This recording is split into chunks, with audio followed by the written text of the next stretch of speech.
Students. तो quadratic equation NCERT class 10 का एक और वीडियो, और आज हम लोग पढ़ेंगे नेचर ऑफ रूट्स। जो हम लोग क्वेश्चन सॉल्व किए हैं, फाइंड किया है हमने रूट क्वाड्रेटिक इक्वेशन का, उसका नेचर पढ़ेंगे, नेचर ऑफ रूट्स। ठीक है, तो नेचर ऑफ रूट्स जानने के लिए देख लेते हैं पहले क्वाड्रेटिक फार्मूला। क्वाड्रेटिक फार्मूला हम लोगों के पास है x is equal to minus B plus minus under root B square minus 4ac upon 2a। यहाँ देखो बेटा, b पे रूट नहीं है, 2a पर भी रूट नहीं है, तो टोटली जो रूट का नेचर डिपेंड करता है किस पे करता है, बी स्क्वायर माइनस 4ac पर। इसी पर रूट का नेचर डिपेंड करता है। अगर ये हमारा माइनस में टर्म आ जाए तो अंडर रूट माइनस, मान लो कोई भी नंबर आ रही है, मान लो minus n, under root minus n, यानी माइनस n का हमें स्क्वायर रूट लेना होगा। माइनस n का स्क्वायर रूट कोई भी रियल नंबर नहीं होता। ठीक है, आप लोगों ने पढ़ा है इमेजिनरी नंबर के लिए, तो वो होता है a iota, where iota is equal to under root minus 1। Under root 9 minus 9 को हम लोग लिख सकते हैं under root n into under root I, अलग अलग। ठीक है, into under root minus 1, I नहीं माइनस 1। अंडर रूट माइनस 1 के लिए हम लोग लिखते हैं आयोटा, यानी ये हो गया आयोटा अंडर रूट n। ये एक इमेजिनरी नंबर है, ये रियल नंबर नहीं है। ठीक है, आप लोगों ने जब पढ़ा था रियल नंबर का कॉन्सेप्ट क्लास 9 में भी और क्लास 10 में भी, ठीक है, द वेरी फर्स्ट चैप्टर। तो जहां पे अंडर रूट में कोई भी नंबर आ जाता है वो हो जाता है इमेजिनरी नंबर, वो रियल नहीं होता। रियल नंबर में हमारे पास अंडर रूट में एक रियल नंबर होना चाहिए, इमेजिनरी नंबर मतलब पॉजिटिव हमेशा टर्म होना चाहिए। जो भी इंटीजर हो, अगर कोई इंटीग्रल के फॉर्म में लिख रहे हैं तो जो भी इंटीजर हो अंडर रूट में प्लस होता है, क्योंकि किसी भी नंबर का आप चाहे -1 का स्क्वायर करो चाहे 1 का स्क्वायर करो, रिजल्ट दोनों का पॉजिटिव आता है बेटा। यहीं से कॉन्सेप्ट आया नेचर ऑफ रूट्स का। ये टोटली डिपेंड किस पे करेगा, बी स्क्वायर माइनस 4ac पर। और B square minus 4ac, 1 minute, B square minus 4ac बेटा कहलाता है डिस्क्रिमिनेंट ऑफ क्वाड्रेटिक इक्वेशन। ये है D stand for discriminant is equal to B square minus 4ac। B square minus 4ac को अगर हम लोग सॉल्व करेंगे तो 3 कंडीशन बनती है बेसिकली। या तो फर्स्ट, या तो d 0 से बड़ा होगा, सेकंड या तो d 0 के इक्वल होगा, और थर्ड क्या बन रहा है कि या तो d 0 से छोटा होगा। d अगर 0 से बड़ा है तो कोई पॉजिटिव इंटीग्रल होगा, कोई पॉजिटिव नंबर होगा। पॉजिटिव नंबर का रूट हम लोग, ठीक है, रियल नंबर के टर्म में लेते हैं। तो यहां से हमारे पास इक्वेशन के रियल रूट होंगे, real roots.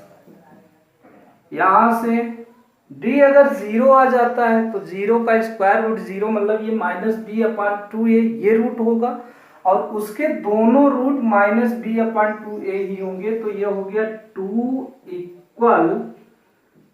Equal and real roots. यहां से अगर क्वाड्रेटिक इक्वेशन सॉल्व कर रहे हैं, d is equal to B square minus 4ac आपका 0 आ गया, तो उसके रूट क्या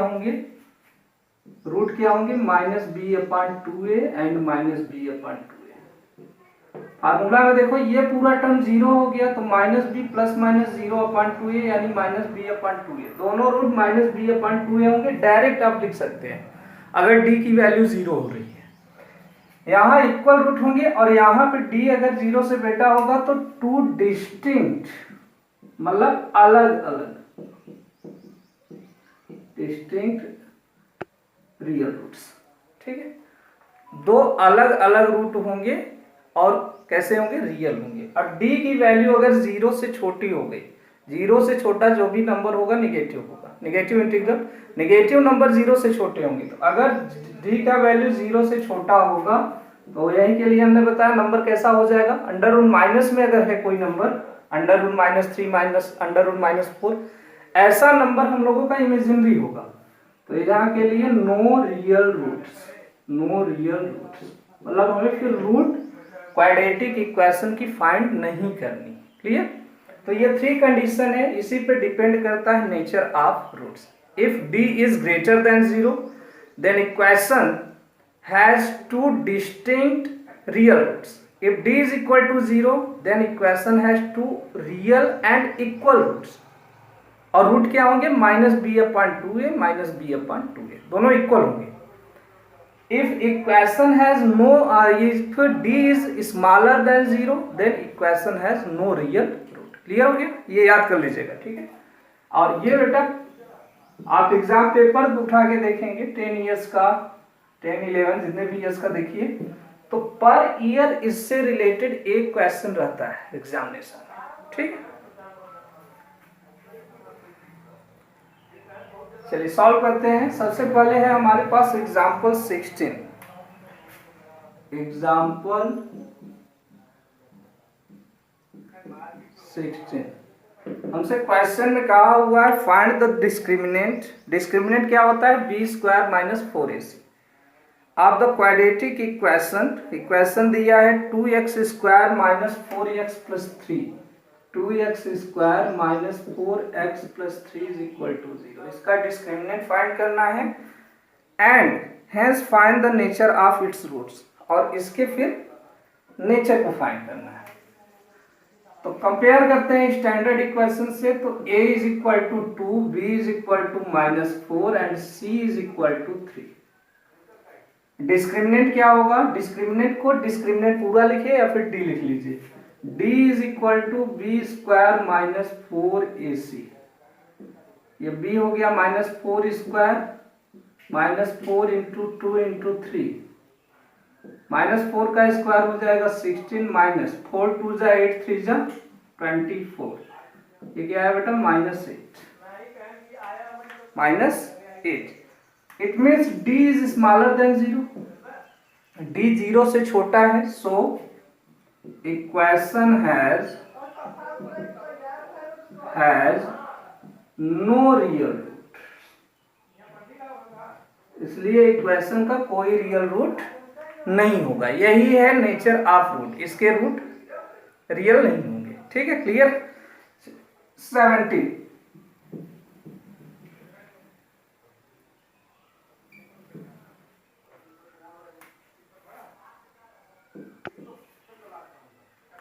A pole has to be erected at a point on a boundary of a circular park. हमारे पास एक सर्कुलर पार्क है, सपोज ऐसा है। इसके किसी पॉइंट पर एक पोल इरेक्ट किया गया है, मतलब लगाया गया है, ठीक है। पोल पे इरेक्टेड मतलब टेढ़ा, स्लैंट में है, erected on the boundary of a circular park of diameter 13 meter in such way that difference of distance from two diametrically opposite fixed gates A and B। यहाँ पे एक गेट है A और यहाँ पे एक गेट है B, ठीक है। बिल्कुल अपोजिट है, डायमीटर से अपोजिट है, मतलब एक डायमीटर के एक एंड पे है तो दूसरा दूसरे एंड पे, ये मान लो डायमीटर है और डायमीटर इसका दिया हुआ है हमें 13 मीटर। पोल यहाँ कहीं इरेक्ट किया गया है, सपोज इट इज पोल, मान लो यहाँ पे पोल खड़ा हुआ है, let it be point P। अब इसे अगर हम ज्वाइन करें बेटा, सबको ज्वाइन कर लें तो हमें क्या मिल जाता है, एक राइट एंगल्ड ट्रायंगल। पोल बिल्कुल ऐसे सीधा रहेगा, ठीक है। पोल ऐसे लगाया गया है, पोल इस प्रकार से लगाया गया है कि जो 2 गेट्स हैं ये इनके दोनों गेट डायामीटर के एंड पॉइंट पे पड़ रहे हैं। आगे बोल रहा है distance from 2 diametrically opposite fixed gates A and B on the boundary is 7 metre. ये दिया हुआ है हमें difference of the distance from two diametrically opposite fixed gates, इनके बीच का डिफरेंस हमें दिया हुआ है। ठीक है, तो अगर हम AP माइनस BP निकालें,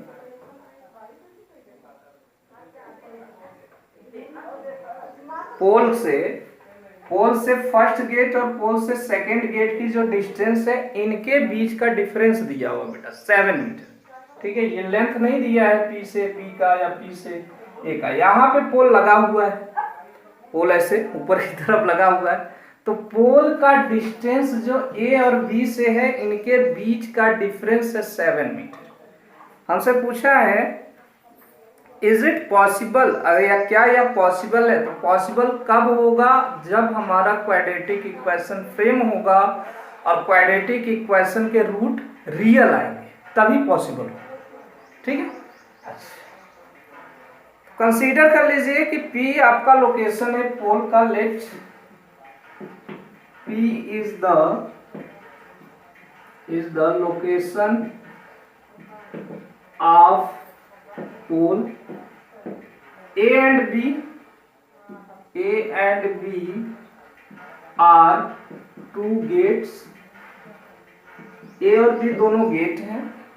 ठीक है, और जो डायमीटर के एंड पॉइंट पे है, यानी A से B के बीच का डिफरेंस हो जाएगा, A से B के बीच का जो डिस्टेंस हो जाएगा वो डायमीटर के इक्वल होगा, जो कि 13 मीटर दिया है। इसके बाद हमें दिया हुआ है difference of distance of the pole from two gates, difference of the gates from poles is equal to 7 metre, ये दिया हुआ है ऑलरेडी। डिफरेंस दोनों गेट का पोल से कैसे फाइंड करेंगे, AP माइनस BP करो, अदरवाइज BP माइनस AP करो, तो हमारे फिगर से AP बड़ा दिख रहा है, तो इसी को ले लेते हैं। AP minus BP is equal to given है 7 मीटर। क्लियर है बेटा, यहां तो क्लियर है, बहुत बढ़िया। तो अगर हम किसी एक की डिस्टेंस x मान ले, let BP is equal to x metre, मतलब डिस्टेंस दूसरे गेट की पोल से x मीटर है, देन AP माइनस BP की value x is equal to 7 metre. तो AP क्या हो जाएगा बच्चों, 7 प्लस x मीटर, x इधर माइनस इधर आया तो प्लस। अब यही से हमें फाइंड करना है कि अगर ये पॉसिबल है, क्या ये पॉसिबल है, तो डिस्टेंस फाइंड करना है दोनों गेट का, मतलब हमें AP फाइंड करना है और BP फाइंड करना है, कहां से, पोल से। ठीक है, चलो इन ट्रायंगल APB, P एक राइट ट्रायंगल है, P एक राइट एंगल है, P पे राइट एंगल बन रहा है, ये एक राइट ट्रायंगल बनेगा। ठीक है, तो AB square is equal to AP square plus BP square, ये क्यों होगा, बाय पाइथागोरस थ्योरम,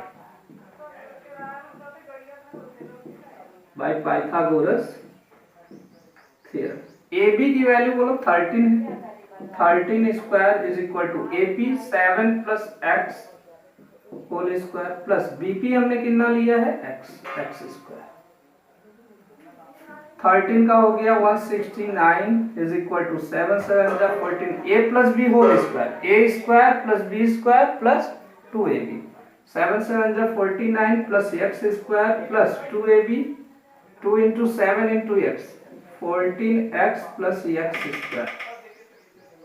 ठीक है, ये हो गया हमारे पास 169 is equal to 49 plus x square में 2x स्क्वायर प्लस 14x। 169 को इधर से इधर ट्रांसपोर्ट कर दो, तो इधर प्लस है, इधर गया माइनस, यानी हो जाएगा, और इसे ऑर्डर में लिखो, डिसेंडिंग ऑर्डर में। ठीक है, पहले 2x square plus 14x plus 49 और 169 इधर जाएगा तो माइनस 169 इज इक्वल टू 0।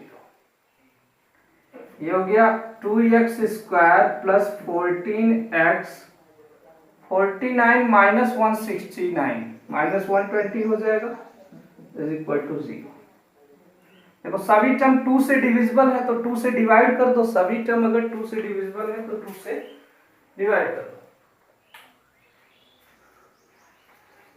ये हो जाएगा x square plus 7x minus 60 is equal to 0। इस इक्वेशन को तो सॉल्व कर सकते हैं, स्प्लाइट टर्म से ही सॉल्व हो रहा है। अगर सॉल्व हो रहा है बेटा तो इसके रूट रियल होंगे, मतलब ये पॉसिबल है, लेकिन हम इससे नहीं करेंगे, हम नेचर ऑफ रूट की हेल्प से करेंगे। यहां से ax square plus bx plus c से कंपेयर करो तो a की वैल्यू हो गई 1, b का वैल्यू हो गया 7 और c का वैल्यू हो गया -6। ठीक है। Now d is equal to discriminant, now d is equal to b square minus 4ac, तो b square 7 square minus 4 into 1 into minus 60, c का वैल्यू -60, a का 1, ये हो जाएगा 49 प्लस 4 6 24 240, ये हो जाएगा 289। d is greater than 0, so equation has real roots. Equation के रियल रूट है। क्वेश्चन हमसे पूछा है if is it possible to do so, अगर इक्वेशन का सॉल्यूशन हो रहा है, ऐसा करना पॉसिबल हो रहा है, तभी तो इक्वेशन का सॉल्यूशन आ रहा है। So we can say that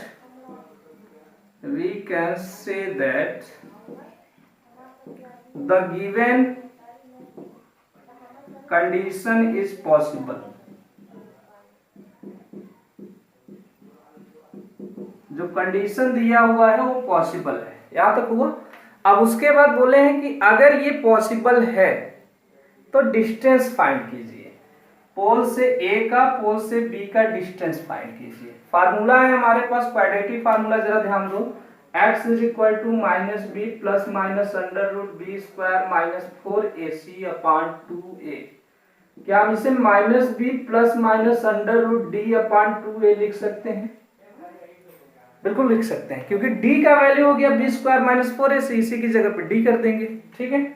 अच्छा, तो x इज इक्वल टू क्या हो जाएगा, minus B plus minus under root D upon 2a। इसे सॉल्व कीजिए, minus B minus 7 plus minus under root 289 upon 2 into a यानी 1, ये माइनस 7 प्लस माइनस 17 अपॉन 2। ठीक है। अच्छा, उसके बाद x का वैल्यू एक पॉजिटिव लेने पे आएगा, एक निगेटिव लेने पे, तो x इज इक्वल टू हो गया हमारे पास माइनस 7 प्लस 17 अपॉन 2, ये हो जाएगा 10 अपॉन 2 यानी 5, और x is equal to minus 7 minus 17 upon 2, ये हो जाएगा माइनस 24 अपॉन 2 माइनस 12। ये पॉसिबल नहीं है, नॉट पॉसिबल। मैंने बताया था डिस्टेंस जब भी फाइंड करेंगे, डिस्टेंस आप फिजिक्स में भी पढ़ेंगे, तो distance between two places is never be negative, कभी भी नेगेटिव डिस्टेंस नहीं है, डिस्प्लेसमेंट नेगेटिव होता है। ठीक है, तो डिस्टेंस कभी भी नेगेटिव नहीं होगा। ये दो पोल के बीच का डिस्टेंस -12 कभी भी नहीं आएगा, ये पॉसिबल नहीं है। यानी x की वैल्यू हो गई 5, x की वैल्यू हो गई 5। अब जगह नहीं है, चलो यहां लिख देते हैं बच्चों इसके आगे, या हाँ यहां लिख देते हैं। So distance of second pole का हमने माना था x, ये x आ गया। Distance of second pole from second gate है, sorry second gate from pole is equal to x था तो 5 मीटर, and distance of first pole, first gate from pole, ये है हमारा ए पी, हाँ ए से पी, 7 प्लस एक्स यानी 7 प्लस 5 दैट इज 12 मीटर। पहला गेट पोल से 5 मीटर की डिस्टेंस पे और दूसरा पोल गेट से 12 मीटर की डिस्टेंस पे। ठीक है, एक बार फिर से देख लेना इसे रिवर्स करके। हमें क्या करना है कि ये जो गेट दिए हुए हैं, तो 2 गेट्स दिए गए हैं, ये किसी सर्कुलर फील्ड के डायामीटर के एंड पर दिए हैं। क्वेश्चन में सीधे लिखा है the distance from two diametrically मतलब डायमीटर के through opposite fixed gates A and B. तो ये डायमीटर के एंड पर हैं ए और बी। यहाँ से पोल जो है, पोल के बीच का दोनों से डिफरेंस दिया हुआ है 7 मीटर, यानी AP माइनस BP। आप BP माइनस AP से भी कर सकते हैं। ठीक है, दोनों से आंसर सेम आएगा, तब सेकेंड पोल का डिस्टेंस 12 हो जाएगा, फर्स्ट का 5।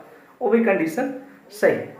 ठीक, उसके बाद फिर हम APB में, APB देख रहे हैं राइट ट्रायंगल है, पाइथागोरस थ्योरम यूज करेंगे, x की वैल्यू सॉल्व करने की। ठीक है, क्लियर। चलिए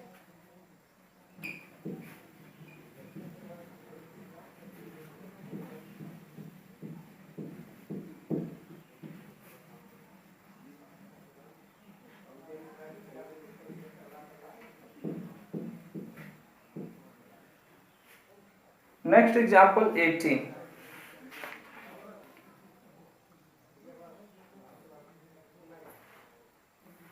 Find the discriminant of equation and hence find the nature of roots. Find them. Nature of roots भी find करना है और nature root को भी find करना है, they are real। 18। तो इक्वेशन हमें दिया हुआ है 3x square minus 2x plus 1/3 is equal to 0। Standard equation से कंपेयर करो तो a is equal to 3, b is equal to -2 and c is equal to 1/3। Discriminant निकालेंगे नेचर पता करने के लिए, तो d is equal to b square minus 4ac, ये हो गया -2 square minus 4 into 3 into 1/3 ac। 3 से 3 कैंसिल, -2 का स्क्वायर 4, 4 माइनस 4, ये आ गया 0। d इज इक्वल टू क्या है बेटा 0। सो equation has two equal and real roots, इसलिए इक्वेशन के 2 इक्वल और रियल रूट होंगे। ठीक है, इक्वल रूट के लिए मैंने क्या बताया, फार्मूला पूरा नहीं लगाना है। For equal roots x is equal to -b/2a comma -b/2a, ये होगा। कैसे होगा ये भी मैंने बताया। फार्मूला क्या है, x is equal to -b plus minus √b square minus 4ac/2a। यहाँ से -b plus minus √b square minus 4ac क्या हो गया 0/2a, तो ये हो जाएगा -b प्लस माइनस 0 यानी /2a। ये वैल्यू एक प्लस 0 एक माइनस 0 कर लेंगे तो 2 बार आएगा। ठीक है, क्वाड्रेटिक इक्वेशन के 2 रूट होते हैं हमेशा। तो x की वैल्यू क्या हो जाएगी -b, b की वैल्यू है -2, -2/2 इंटू a का वैल्यू 3 कामा सेम यही -2/2 इंटू 3, ये हो जाएगा 2/2 इंटू 3, 2/2 इंटू 3, 2 कैंसिल, 1/3 एंड 1/3। ठीक है बेटा, क्लियर है। इक्वेशन के रूट जब रियल एंड इक्वल हो तो वहां पे b square x is equal to -b plus -b square minus 4ac लगाने की जरूरत नहीं है। b स्क्वायर माइनस 4ac 0 हो जाएगा। तो अगर इक्वेशन के इक्वल रूट हैं, मतलब डिस्क्रिमिनेंट 0 आ रहा है, तो उसके रूट होंगे -b/2a। ठीक है, चलिए तो यहाँ से आप लोगों का एग्जाम्पल कंप्लीट हो गया। नेक्स्ट एक एक्सरसाइज और बचा है, एक्सरसाइज 4.4, हम लोग नेक्स्ट वीडियो में सॉल्व करेंगे। ठीक है, पढ़ते रहिए। All the very best.